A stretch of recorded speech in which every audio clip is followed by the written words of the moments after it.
Olha, hoje em dia, eu vou dizer assim, ó, eu passo 24 horas por dia em cima de tatuagem, né? Então, hoje tatuagem é minha vida. É a minha vida. Pra mim o significado é esse. É o que eu disse, é o que eu respiro, é o que eu faço o dia inteiro. Minha vida. Minha vida.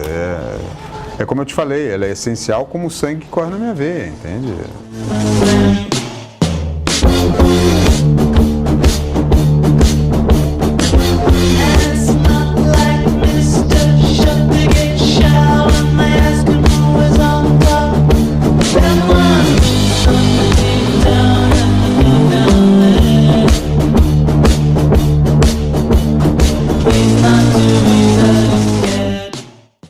É o que eu sonho, às vezes, que eu tô fazendo. Então, é a minha vida. Às vezes é bem isso. Às vezes tu trabalha até às 10, vai dormir, sonha que tá tatuando no outro dia. O que tu tá tatuando, já tá pensando no que tu vai fazer. E isso não cansa, por incrível que pareça. Tipo, tu passa o dia pensando nisso e isso não te cansa. Então, quando tu tira férias, tu vai para uma casa de um tatuador. E automaticamente tu vai estar envolvido com o esquema. Ou então, vou viajar para fora do país. Tu vai só em convenções de tatuagem. Tu vive isso 24 horas por dia, entendeu? Então, o meu dinheiro todo que eu ganho, eu vou lá e gasto em cima de tatuagem. Então, assim, ó, basicamente as roupas que tu veste são motivos de tatuagem. Então, quem gosta realmente, quem foi aceito pela arte, né, quem vive essa profissão, sabe, né? E geralmente, assim, ó, isso que nos torna, digamos, referência, né? Porque é a tua vida. Nada mais do que a tua vida. Quando o Jimmy me dá folga, eu incomodo ele pelo celular, eu incomodo ele pelo Facebook, eu venho pra cá nas minhas folgas, porque é o lugar que eu mais gosto de estar.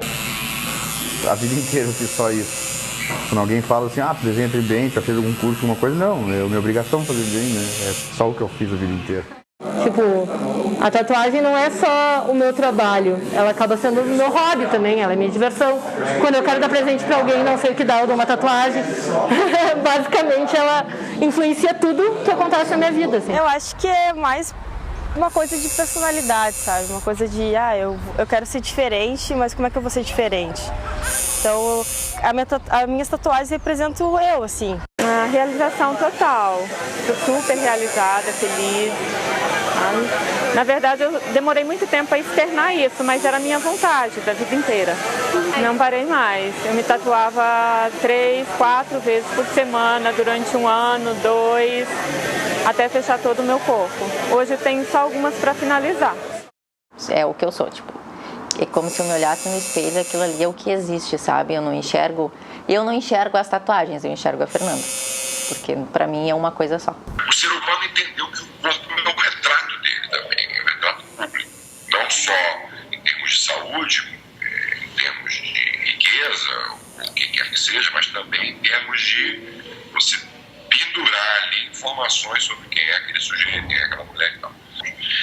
Então, de alguma forma, o ser humano descobriu e fez a tatuagem e a cicatriz intencional, fez delas a primeira carteira de identidade, é o primeiro passaporte. O primeiro tatuador brasileiro, nem é brasileiro, assim, mas que tinha uma loja de tatuagem, conhecidamente, quem é o Lucky Tattoo, que tinha uma loja de tatuagem em Santos. O único tatuador profissional do Brasil.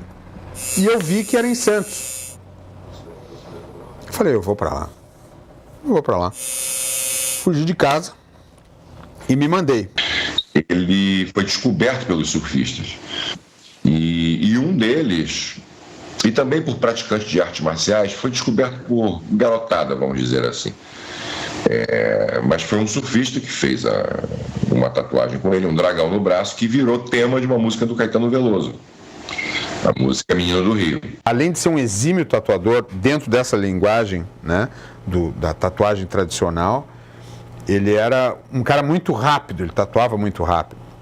E ele tinha os desenhos todos pintados à mão na parede. Era lindo. E aí ele começou eu falei, eu queria um dragão. E aí ele me mostrou onde estavam os dragões e tal. Eu falei, esse é tanto. Eu falei, não dá. Esse é tanto. Não dá. E aí fui diminuindo o tamanho, né? Aí eu falei, esse dá, então é esse aí que eu quero. O Caetano Veloso fez uma música, saiu na novela, isso final de 70, começo de 80, e eu acho que aí começou a ter tatuadores profissionais, as modelos, eu acho que a Monique Evans se tatuou, uma modelo da década de 80, aí saiu no jornal que ela se tatuou, aí isso vai, deu no que deu hoje, né? Acho que começou uma moda por Ipanema, naquela época era mais preconceito, tinha mais preconceito pela tatuagem. Não. Era só preconceito. Tu imagina que na década de 40, só puta fazia tatuagem, né? Criminoso, marginal, era um símbolo de revolta social. Né? A gente diz que tem a parte antiga da tatuagem, talvez a gente seja um tempo mediano hoje na tatuagem, e hoje, claro, vem muito mais gente atrás da gente, né? E claro, naquela época lá tudo era mais difícil, né? Preconceito, como eu te falei antes, alugar uma sala era praticamente impossível. Se dissesse que vou alugar para abrir um estúdio de tatuagem, ninguém iria te alugar, né?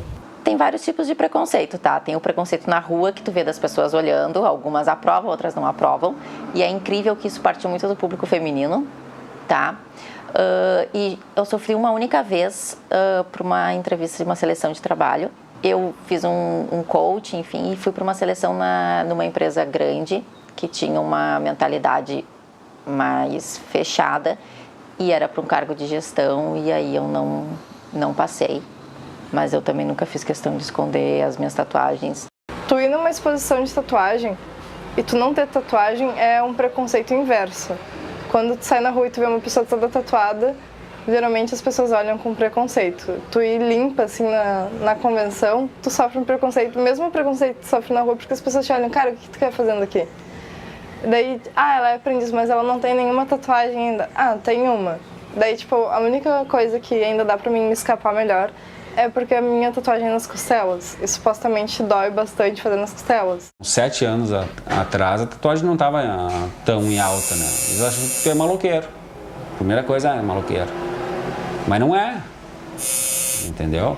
Eu sou artista, não sou Eu gosto da arte, eu pintava quadros, agora eu troquei a tela pela pele agora. Não que eu toquei, eu faço as pinturas em tela também, mas agora eu vivo fazer a pintura na pele da pessoa, entendeu?